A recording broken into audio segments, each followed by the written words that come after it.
Next जो properties मैंने बताई कि भाई ये प्रॉपर्टीज़ अल्कली मेटल के साथ, मतलब हाइड्रोजन की प्रॉपर्टी अल्कली मेटल के साथ मैच नहीं करती। अब जब अल्कली मेटल का हम डिस्कस करना स्टार्ट करते हैं तो इनफैक्ट उसके अंदर हम हाइड्रोजन को इंक्लूड भी नहीं करते। वहाँ पे फर्स्ट एलिमेंट जो हम यूज़ करते हैं वो हम लिथियम को यूज़ करते हैं।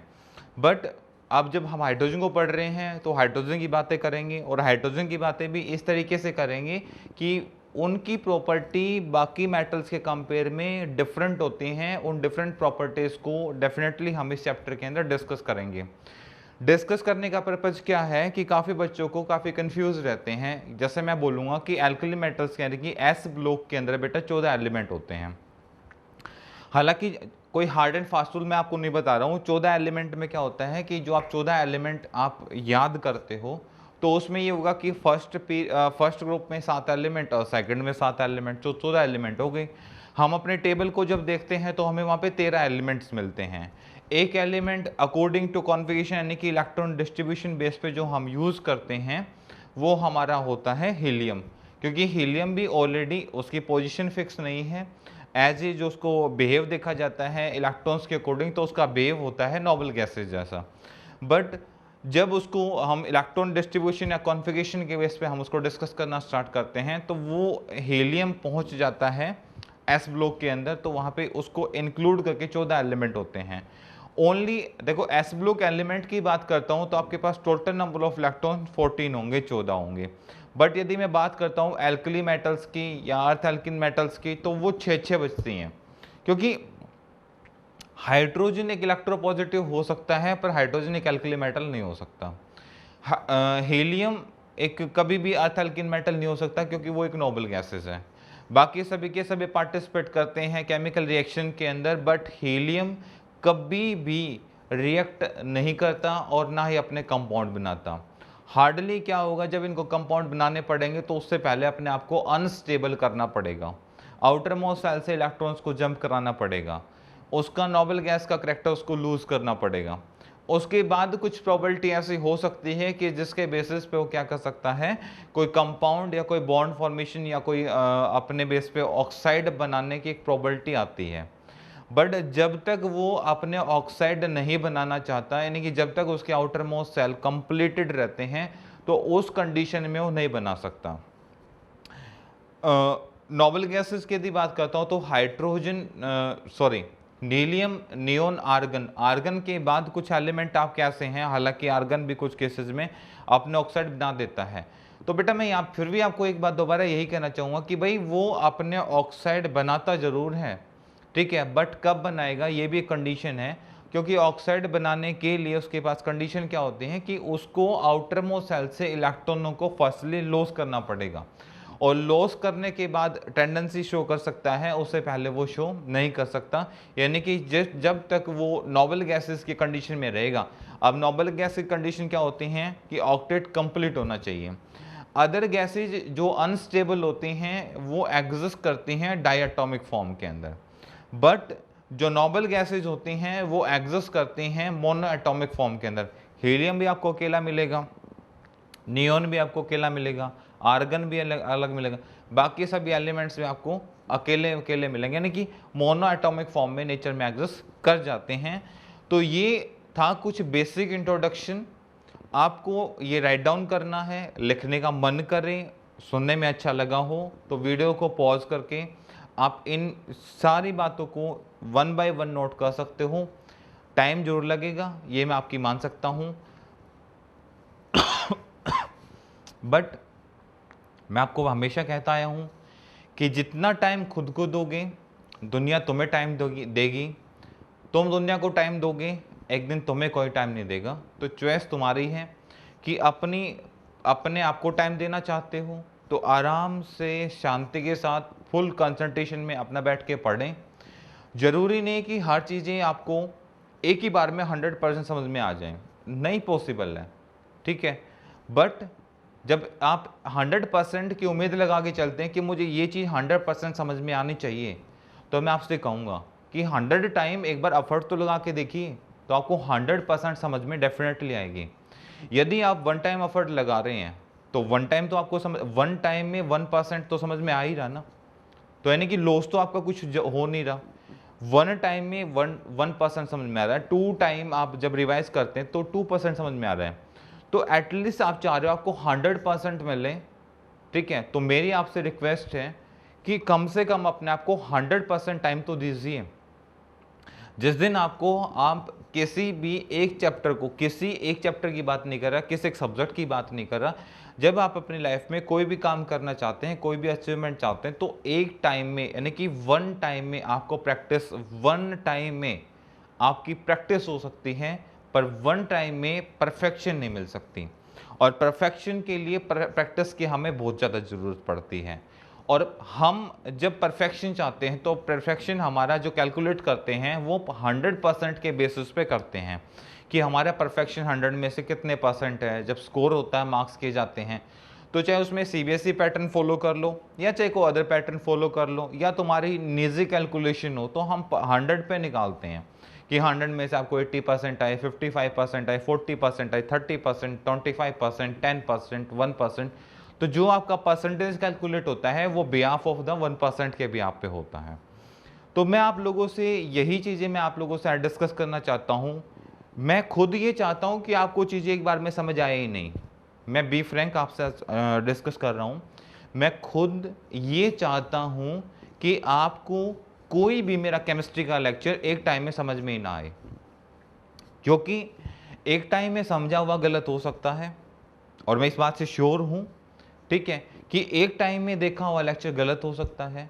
आप उसी लेक्चर को 2 बार, 3 बार, 4 बार, 10 बार देखेंगे तो अपना टाइम उस सब्जेक्ट के लिए लगा रहे हैं और वो सब्जेक्ट डेफिनेटली एक लेवल पे जाके आपकी हेल्प करेगा।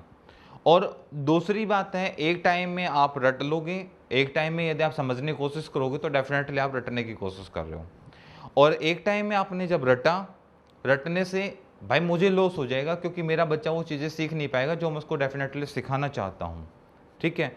तो मैं तो ये कंफर्म करना चाहूँगा, ठीक है, कि मेरी यही इच्छा है कि 1 टाइम में, फर्स्ट टाइम में कोई भी बच्चा 100% लेक्चर समझ ही ना पाए, ठीक है।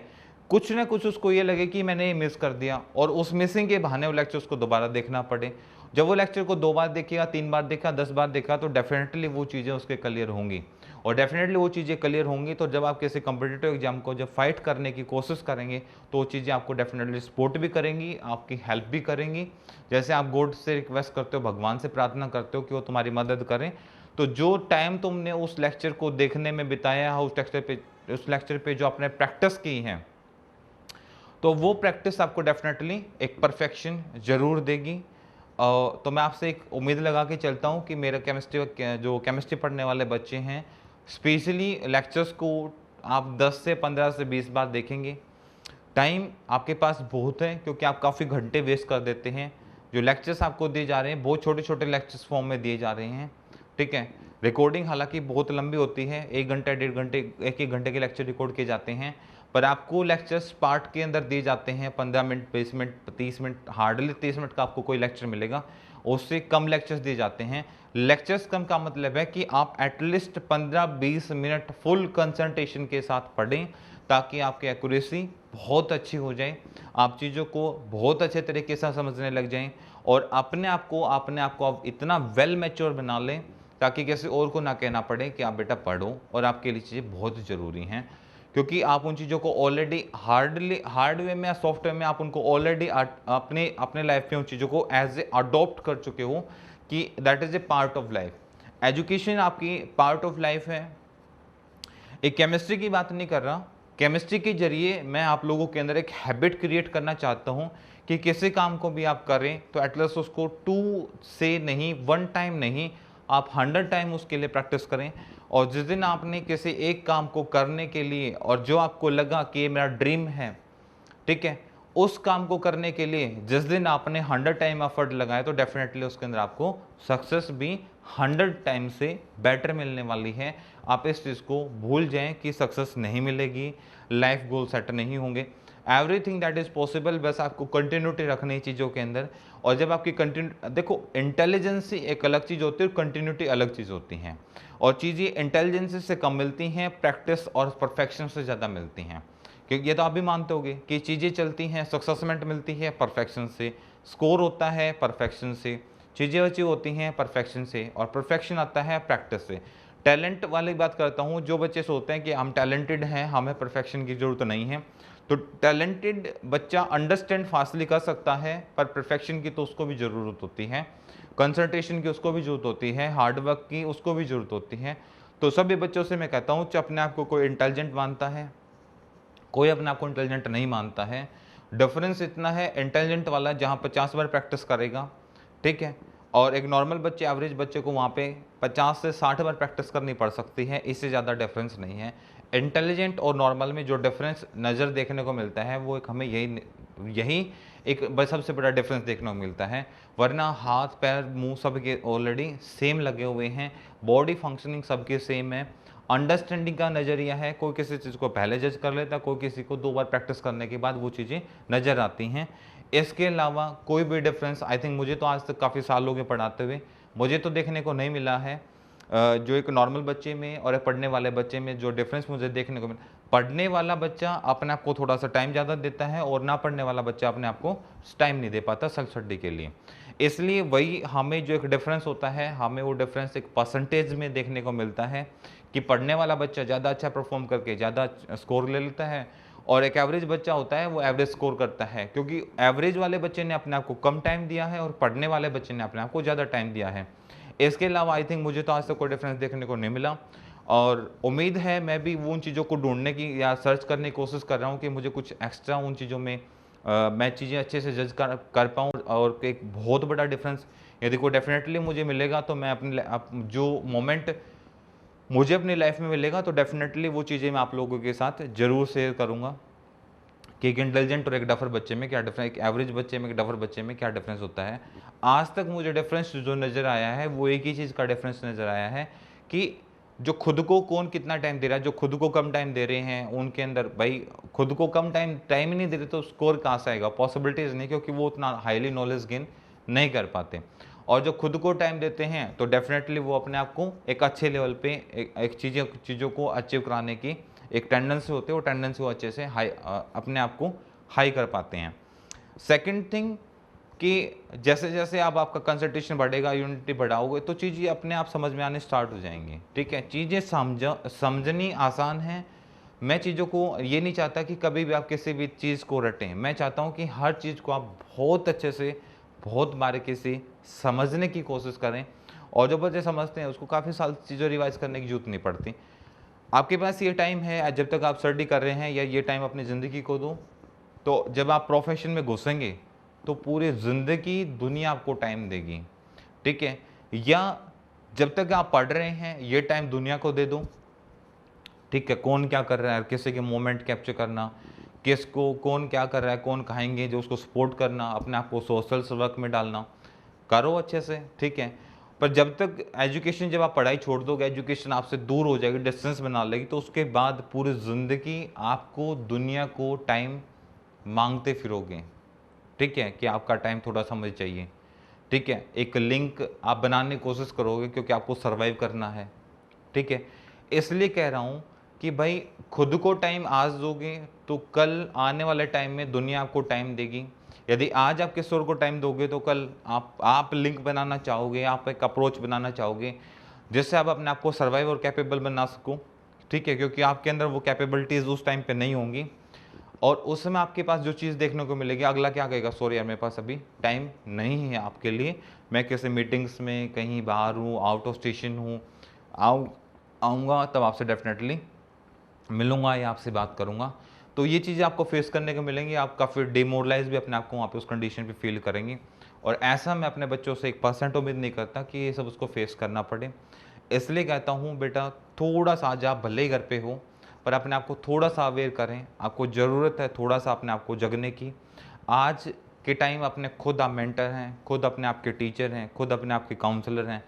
आपसे अच्छा कोई काउंसलिंग आपके नहीं कर सकता, आपसे अच्छा कोई आपको जज नहीं कर सकता, और आपसे अच्छा आपको कोई गाइडलाइन नहीं दे सकता।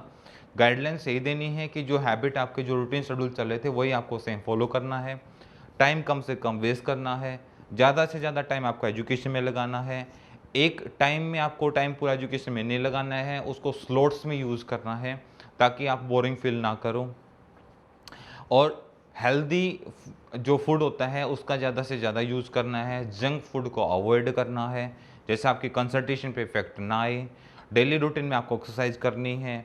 आप घर पे हो तो आपको एग्जैक्ट वही डिसिप्लिन यूज़ करना है कि अर्ली इन द मॉर्निंग जगना है, वॉकिंग पे आपको जाना है, सोशल डिस्टेंस रखनी है।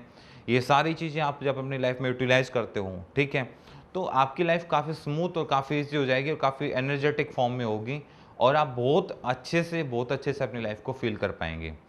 आपके ऊपर डिपेंड करता है, आप इस लाइफ को अच्छा बना सकते हो और आप लाइफ को बुरा भी बना सकते हो। जैसे आप अपनी लाइफ को बनाओगे आने वाले टाइम में वैसे ही फीलिंग आपको फील करने को मिलेंगे। अच्छा बनाओगे, आपकी लाइफ के मोमेंट बड़े अच्छे होंगे, आपके एक्सपीरियंस जो लाइफ में होंगे, आपने जो अपनी लाइफ में से सीखा होगा तो काफ़ी अच्छी चीज़ें सीखी होंगी। अपनी लाइफ को आज ख़राब करोगे, स्पॉइल करोगे, तो आपने अपनी लाइफ से बुरी चीज़ें सीखी होंगी और वो बुरी चीज़ आपको फेस करने को मिलेंगी और आपकी जो मेमोरेबल थिंकिंग होगी वो भी आपकी नेगेटिव ही मिलेगी डेफिनेटली। तो आप अपने आप को क्या बनाना चाहते हो वो आप पे डिपेंड करता है, ठीक है। काफ़ी सारी बातें बताई, होप कि वैसे कहा यह जाता है कि मान लो 10,000 लोग भी मुझे सुन रहे होंगे या ये वीडियो 10,000 लोगों तक भी पहुंचेगा, एक एवरेज बता रहा हूँ, तो उसमें से 1% लोग इसके बारे में सोचेंगे और जो 1% सोचने वाले होंगे तो एटलीस्ट उसमें से 1% होंगे जो स्टेप लेने के बारे में सोचेंगे। ये मैंने बोला जनरली सोच, 10,000 के पास वीडियो जा रहा है, मान लो हम बात करते हैं 100 बच्चों पे, तो 100 बच्चों में से इन चीज़ों पे सोचने वाले मिलेंगे वो हार्डली 1% कि हाँ कुछ कहा जा रहा है ऐसा सोचने वाले, और उनमें से भी सोचने वाले कि सही कहा जा रहा है तो हमें स्टेप लेना चाहिए, वो भी मुझे 1% मिलेंगे। जो सोचने वाले थे उनमें से भी 1% मिलेंगे मुझे, ठीक है। 100 का 1% निकाल लेना, ये सोचने वाले टोटल सोचने वाले होंगे और उन सोचने वालों में से जो स्टेप लेने के बारे में सोचेंगे वो 1% होंगे, ठीक है। और उनमें से भी जो स्टेप लेंगे अपनी लाइफ में ऐसा बनाने के लिए ट्राई करेंगे वो 1% होंगे। और ट्राई करने वालों का जब आप 1% निकाल लेंगे वो होंगे जो इन चीज़ों को फॉलो करेंगे, ठीक है। बट वो आप लोगों की रिस्पॉन्सिबिलिटी है, वो आप निभा रहे हो 1% परफॉर्म करके, ये मेरी रिस्पॉन्सिबिलिटी है। मैं हर बच्चे को चीज़ें प्रोवाइड करना चाह रहा हूँ, हर बच्चे को मैं एक अवेयरनेस देना चाहता हूँ, हर बच्चे की काउंसलिंग करना चाहता हूँ ताकि आगे चल के उसको ये फील ना हो कि यार मुझे इन बातों का पता ही नहीं था वरना मैं लाइफ में कुछ अच्छा कर जाता, ठीक है। Choice is yours. चलते हैं अब सीधा टॉपिक पे। टॉपिक हमारा क्या कहता है, डिफरेंस द एल्कली मेटल, कि एक एल्कली मेटल और हाइड्रोजन एटम में क्या डिफरेंस हमें देखने को मिलता है, उस डिफरेंस पर मैं आप लोगों से डिस्कस करना चाह रहा था, ठीक है। तो ionization enthalpy will be high, ionization enthalpy क्या होगी, will be high compare to alkali metals. Ionization enthalpy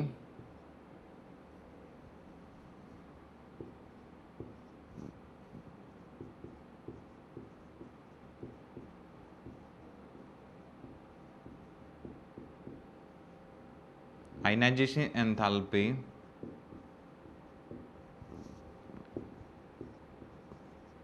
will be high compared to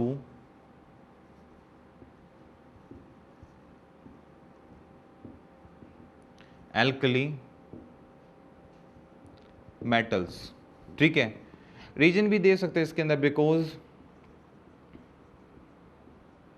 atomic size of hydrogen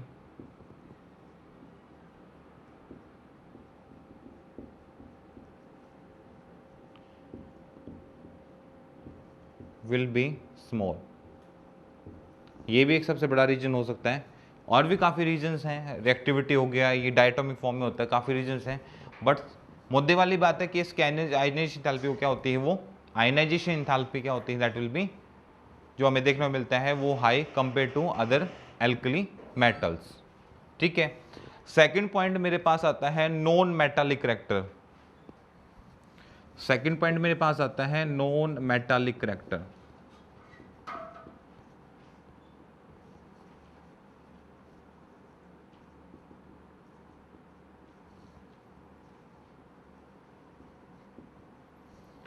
non metallic character, तो ओनली हाइड्रोजन ऐसा है, only hydrogen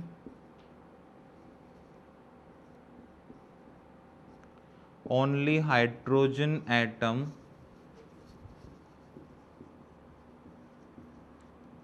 show the behave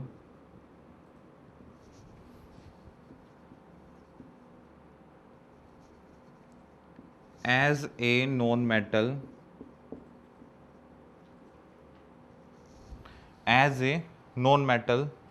but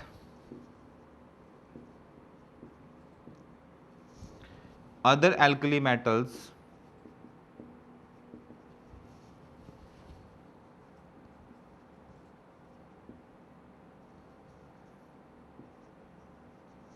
are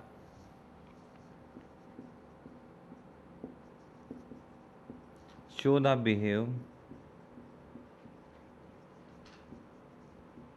as a metal,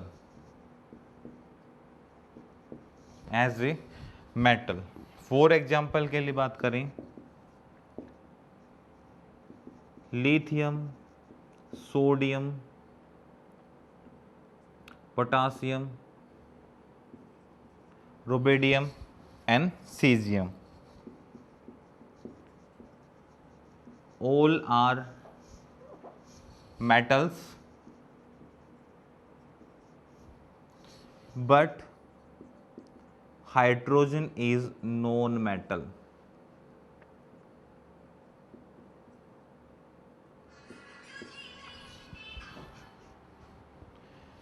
hydrogen is non metal. अब आते हैं हम अपने next character पे, जो कि शो करता है nature of compound, nature of compound.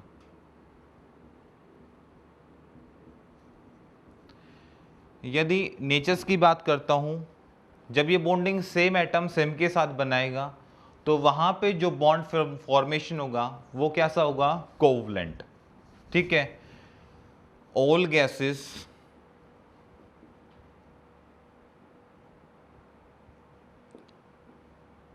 are found in diatomic in nature,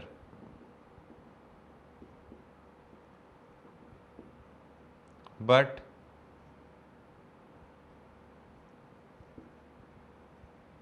noble gases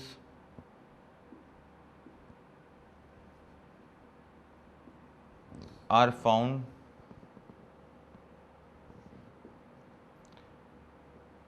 as a monoatomic in nature। इस पॉइंट के बारे में डिस्कस करेंगे। नेक्स्ट पॉइंट मेरे पास आता है कि जो डायटोमिक होते हैं नेचर के अंदर, फॉर एग्जांपल जैसे मैं हाइड्रोजन की बात कर रहा हूं, तो जैसे हाइड्रोजन और हाइड्रोजन के बीच में बॉन्ड होगा, फ्लोरीन और फ्लोरीन के बीच में बॉन्ड होगा, क्लोरीन एंड क्लोरीन के बीच में जो बॉन्ड फॉर्मेशन होगी, ये जो बॉन्ड फॉर्मेशन होगी वो बॉन्ड फॉर्मेशन कैसी होगी, covalent. Bond formation will be covalent, but bond formation between the hydrogen and the halogens are bond formation कैसी होगी, ionic। bond formation between bond formation is hydrogen and halogen